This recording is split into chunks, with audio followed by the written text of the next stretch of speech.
Everyone clapped. My sister cried. And I smiled while quietly falling apart. That key Mom handed Mandy might as well have been a dagger, tied with a ribbon. Gift-wrapped betrayal. She held it up like it was the crown jewels, blinking back tears while a crowd of aunts, cousins, and Instagram-friendly neighbors gasped like they were witnessing the climax of a Hallmark movie.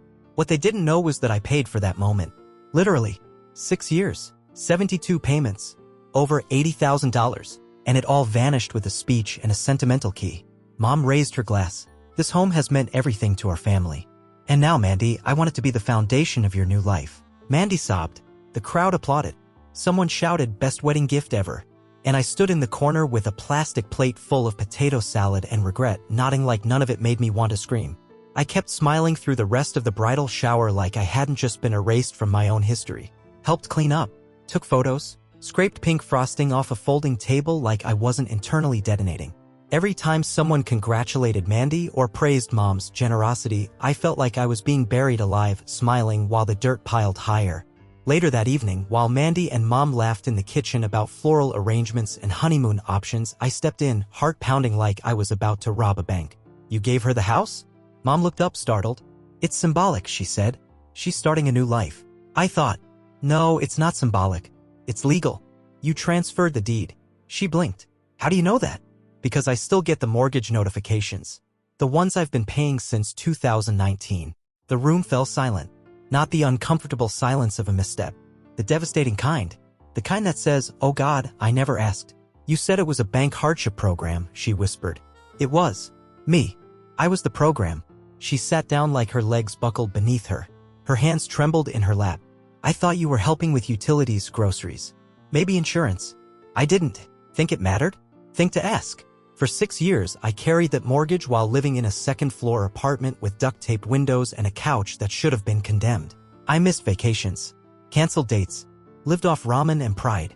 And all the while, Mandy came home once a year with new highlights and an ABB budget, calling Mom her sole anchor. I was the one who repaired the roof, who called in favors when the basement flooded, who arranged for the furnace to be replaced during the dead of winter when Mom's toes were purple and she wouldn't admit it. I was the one who clipped coupons, skipped birthdays, dodged promotions that would have forced a relocation because I couldn't leave her. And now? I didn't even get a mention. "I didn't do it for a thank you," I said. "But I didn't do it to be erased either." Mom stared at me like I just confessed to a crime.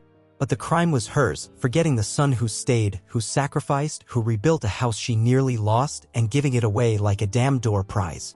"I didn't know," she said again, small, like a child caught lying. "You didn't ask."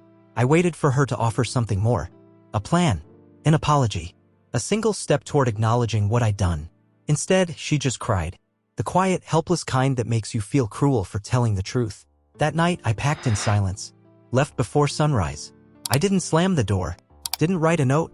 I just let the air close behind me like a curtain falling on a show I never auditioned for. Because when someone doesn't see you, not really, even silence can sound like betrayal. Mandy texted me 2 days later, "You okay? Mom said you were upset about the house thing." The house thing. Like it was a casual misunderstanding. Like I hadn't paid more for that thing than she had for her entire wedding so far. I didn't answer. I needed air. Distance. Perspective. Instead, I got 3 more messages that same night, each one more clueless than the last. "You should have said something. Why didn't you just tell us? I'm sure we can figure something out." It was like watching someone try to mop up a flood with a paper towel. I stared at the last message, figure something out, and laughed. Bitterly. Were we going to time travel? Rewind 6 years and redistribute the sacrifices? I didn't reply. I couldn't. What was I supposed to say? That I'd been quietly bleeding out financially while they planned pastel-themed brunches and flower crowns? That every skipped coffee, every canceled trip, every Christmas spent alone because I couldn't afford the flights was rooted in keeping that house alive? So instead of texting back, I wrote 6 pages, single-spaced, line by line, every payment every month. I explained how I started the first transfer with $138 in my checking account. How I pawned my old DSLR to cover a January tax bill. How I once walked 5 miles to work during a snowstorm because I couldn't afford gas and her roof had leaked so badly the previous week that I had to patch it before payday. I emailed it, then printed it, dropped it in the mailbox myself because I didn't trust the digital version would be read. Then I turned off my phone. The silence that followed was almost peaceful, until it wasn't. When I checked again 36 hours later, I had 15 missed calls, 2 voicemails, a flood of texts. The one that hit hardest wasn't the apology I hoped for. It was Mandy's confused reply. "Wait, you paid the whole mortgage?" That one stung. Not just because she didn't know, but because it had never occurred to her. Because in her world, I was the background character. The safe one. The broke but loyal sibling who stayed small so she could shine. Mom's voicemail was softer. "Honey, I didn't know.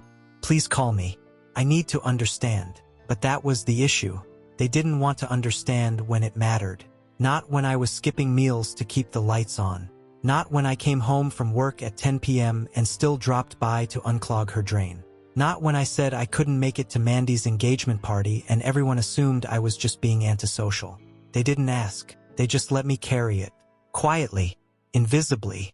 Because it was easier that way. The next morning, I found a letter taped to my apartment door. It was from Mom. Handwritten. A mess of cursive and smudges. "Your letter broke me," it began. I had no idea. I feel ashamed. Not just for what I didn't know, but for what I never tried to. I sat on the steps and read it 3 times. I wanted it to fix things. Part of me even hoped it would. But the thing about broken trust is, it doesn't come back just because someone finally noticed the cracks. That afternoon, Mandy called. I let it ring. Then she texted, "Can we meet? I want to fix this." I had no idea what you were carrying. I stared at the message for a long time, then typed, "Sure," because I needed to hear her say it, out loud, face to face. I needed to know if she understood. What she said next would decide everything. We met at a little cafe near downtown, one of those Instagram-worthy places with reclaimed wood tables and lavender syrup in everything. Mandy was already there, sipping a drink with foam shaped like a heart. The irony didn't escape me. She stood when she saw me, arms open for a hug. I didn't move. Her arms dropped. "Okay," she muttered, sitting back down. "This is awkward." "Doesn't have to be," I said. "Just be honest." She fidgeted with her cup. I read the letter. All of it. Twice. I waited. She looked up. I had no idea. Like, literally none. "I thought you were just doing okay. You never complained. Because it wasn't about me. It was about keeping the house." "I know that now." She hesitated. "But why didn't you ever say anything?" "Not once." "Would it have changed anything if I had?" She didn't answer. "Exactly." She leaned forward. "Look, I'm not trying to minimize what you did. I mean it, I'm grateful. And I told Mom she should have asked more questions. But this doesn't have to break us." I raised an eyebrow. "Break us? You're my brother. I'm getting married. I want you there. I want you in my life." I leaned back in my chair. "You want me in your life, but you never even noticed the weight I was carrying. That house was my life for 6 years. And in one moment you took it like it was a centerpiece." "I didn't take it. Mom gave it to me. You didn't question it." "She's our mother," she snapped. "When she said it was hers to give, why would I doubt her? Because it's your job to question things that don't make sense. To wonder why your brother is always broke, always tired, always unavailable." She looked away. "So what now?" I sighed. "Now you do what you want with the house. Paint the walls, hang your curtains. But don't ask me to be happy about it." Her mouth tightened. "So you're just cutting me out?" "No. But I'm not pretending anymore. Not for photos. Not for family dinners. Not to make everyone else feel better while I swallow resentment." She went quiet.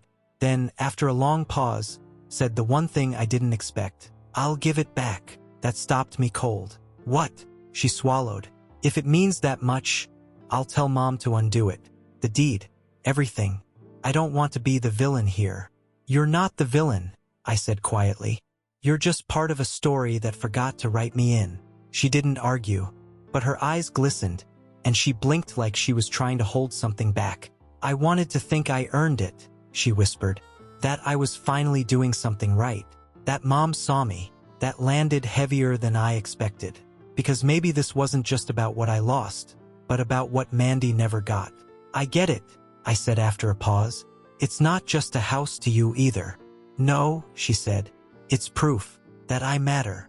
We sat in silence for a while. Then she added, "I'll talk to Mom. If she won't change it, I'll sign it over to you. Or at least add you. You deserve that.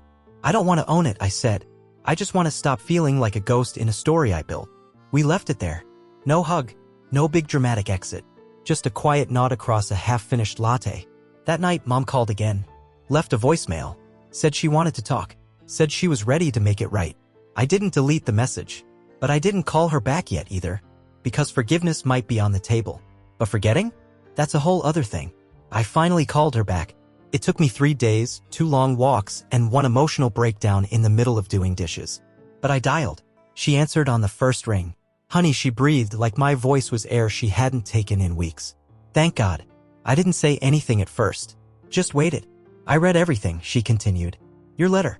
Your emails. The breakdowns. I had no idea you were doing all that. I feel awful. I know, I said. That's why I wrote it. She sniffled. Can we talk? In person. An hour later, I was in my old driveway. The porch light was still crooked. The wind chime I bought for her years ago still creaked in the breeze. The house looked smaller somehow, like my disappointment had eclipsed it. She opened the door and pulled me into a hug before I could object. I'm sorry, she whispered. So sorry. We sat at the kitchen table, the same table I'd stared at as a kid doing math homework and, later, balancing her overdue bills. 2 mugs of tea sat between us, untouched and rapidly cooling. I didn't mean to erase you, she said. But you did. She nodded slowly. You were always so strong. I guess I let myself believe the lie. That the program was real. That things were magically better. I didn't want to dig deeper. I stared at her. So it was easier to imagine a miracle than face the truth? Yes. I just wanted to believe everything was fine. Because believing that didn't require sacrifice, I said. Or awareness. She looked down. I know. And I know I should have asked questions. I should have noticed more. Then she said, I want to fix it. I talked to the bank. To a lawyer. There's a way to transfer the title back or at least split it. I raised an eyebrow. Split it? I thought maybe you and Mandy could co-own it. It's still your family home, but she needs a place to start her marriage. That stopped me cold. So after everything, you still want to share it? Honey, I stood. You still don't get it. This isn't about square footage or property lines. This was about trust. About seeing me. About remembering who kept you warm when the furnace died and the roof leaked and the taxes piled up. She looked devastated. I do see you now. Too late. Tears filled her eyes. So what do you want? For me to grovel forever? No, I said. Just to understand that this wasn't a mistake, it was a pattern. She buried her face in her hands. Her shoulders shook, but I didn't reach across the table. I couldn't. Not yet. I stared out the kitchen window, watching a squirrel dart across the fence line Dad built before he died. The same fence I repainted one summer when I had to skip a weekend trip to Nashville with friends because the mortgage was due. That house was my entire 20s, I said quietly. While Mandy was jetting to Cabo or Paris or wherever, I was lying awake at night wondering if the hot water heater would hold until payday. She looked up, mascara smudged. I know. I hate myself for not seeing it. I don't need you to hate yourself. I just need you to remember. Every time you walk through that door, I want you to feel the sacrifice it took to keep it standing. She nodded, slow and solemn. I'm not asking for the house back, I added after a pause. I'm asking to not be forgotten. When I left, she hugged me again. But this time I didn't hug back, because something in me still wasn't ready to come home. I didn't expect the text. Not that soon. Meeting with Mom and the lawyer tomorrow, Mandy wrote. I'm signing over the deed. I talked to Ryan. He supports it. It should have felt like a win. But it didn't. I stared at the message, numb. This wasn't about owning a house. It was about finally being believed. Being seen. But the part of me that had held the burden for so long didn't know what to do when someone else finally picked it up. The next morning, I met them at the lawyer's office. Mandy was already inside, sitting tall in a blazer I'd never seen her wear. Mom sat beside her, looking small. Guilty. The lawyer walked us through everything. Legal jargon. Transfer clauses. Filing fees. Mandy signed without flinching. When it was over, she turned to me. It's yours. Do what you want with it. I blinked. Mandy, I'm not doing this for recognition, she cut in. I'm doing it because I want to be better. You carried more than you should have. And I was blind to it. This is my way of saying I'm sorry. That time I couldn't speak. Just nodded. But something cracked inside me. A dam I didn't realize was still holding. Mom hugged me outside the building. You deserve this, she whispered. But things weren't so clean at home. Word got around. Family group chats lit up. Aunt Sheila said Mandy had been bullied into giving up her inheritance. Uncle Frank wanted to know why I didn't just let it go and move on like a man. Even Dad's sister, my godmother, texted, "Family survive worse." White hair years apart over bricks and pride. It wasn't bricks. It was 6 years of my life. 6 years of choosing groceries based on what was on sale. 6 years of scraping together payment after payment while smiling at birthday parties, hiding overdue notices in my jacket. I tried explaining. Once, I posted a simple comment in the family group chat. I paid the mortgage so Mom wouldn't lose the house. I didn't ask for it. I just didn't want to be forgotten. No one replied. At Thanksgiving, we didn't all fit around one table. Mandy and Ryan hosted at their apartment. I stayed at Mom's. The cousins split down the middle. Everyone smiled like the gravy wasn't dripping with tension. That night, I found myself walking alone in the backyard past the rusted swing set and the spot where Dad used to grill. The cold bit through my jacket, but I didn't go back inside. I needed to feel it. All of it. I crouched near the tree where Dad carved our initials one summer. MJ and MD, mine and Mandy's. That bark had aged better than we had. Later, Mom brought me a cup of coffee. She didn't say anything at first, just stood beside me under the stars. "Do you think things will ever go back to how they were?" she asked quietly. I looked around at the quiet house. The one I kept alive while everyone else assumed it was already theirs. I took a slow breath. "No," I said, "but maybe they'll become something new." She nodded like she understood. We stood in silence for a long while. For once, it didn't feel heavy. Just real. Honest. And for the first time in a long while, I meant it. I thought having the house would bring peace. It didn't. In the weeks after the transfer, I found myself standing in the middle of the empty living room more times than I care to admit. The place felt haunted. Not by ghosts, but by every sacrifice I made to keep it standing, every conversation I replayed in my head, every moment I went unnoticed. I repainted the walls, replaced the broken light fixture in the hallway. I even bought a new rug for the front door, something warm and neutral. I was trying to make the house mine, but it still whispered with memories of who we were before betrayal made everything so complicated. I found old photos stuffed in the back of a drawer, Mandy and me in the snow out front, Dad grilling, Mom laughing in the kitchen. I couldn't bring myself to throw them away, but I couldn't hang them back up either. Then came Christmas. The invitations split again. Mandy was hosting a friend's mas with her new in-laws and some cousins. Mom said she wanted to do something low-key at the house with me. It sounded nice. It wasn't. I could tell the second she walked in. She looked around like a guest, not like someone who'd lived here for 30 years. "It looks different," she said, running her fingers along the freshly painted banister. I nodded. Needed a refresh. She smiled, but it didn't reach her eyes. "You've done a good job." We ate takeout Chinese on paper plates. The silence between bites said more than we ever could. Midway through a movie we weren't watching, she asked, "Do you ever think we went too far?" I paused. "We?" She looked down. "You and me. This whole fallout. It feels like we burned something to the ground. Maybe it needed to burn," I said, "so something honest could grow in its place." She nodded slowly. "I miss how it used to be." "So do I. But I miss who I thought we were more." We didn't talk much after that. Mandy reached out in January. Sent a picture of the two of us when we were kids in front of the treehouse Dad built. She wrote, "Still hope we get back there someday." I stared at it for a long time. Maybe we would. But maybe some family fractures don't heal with time. Or maybe they do, but not in ways you expect. In February, I hosted a small dinner. Just Mom and two of the cousins who hadn't picked sides. We cooked together. Talked. Laughed even. I saw a version of the family we could be if we stopped pretending and started listening. That night, Mom left a pie dish behind. I washed it, set it on the counter, and noticed something I hadn't seen in a while. The house didn't feel heavy anymore. Then spring came. The tree in the front yard bloomed early. I pruned the hedges. Mowed the lawn. A kid from the neighborhood waved as he rode past on his scooter. I waved back. One Sunday, I sat on the porch with a book. The sun warmed my face. The wind carried the faint smell of barbecue from somewhere nearby. And for the first time, I felt the house settle around me not as a relic of obligation, but as a home. Sometimes you don't go back. You go forward with scars, but also with clarity. And sometimes the house you saved doesn't feel like home until you let go of who you were saving it for. I locked the front door that night, turned off the lights, and for the first time since all of it began, I slept soundly. Because I knew I had finally stopped carrying everyone else's silence.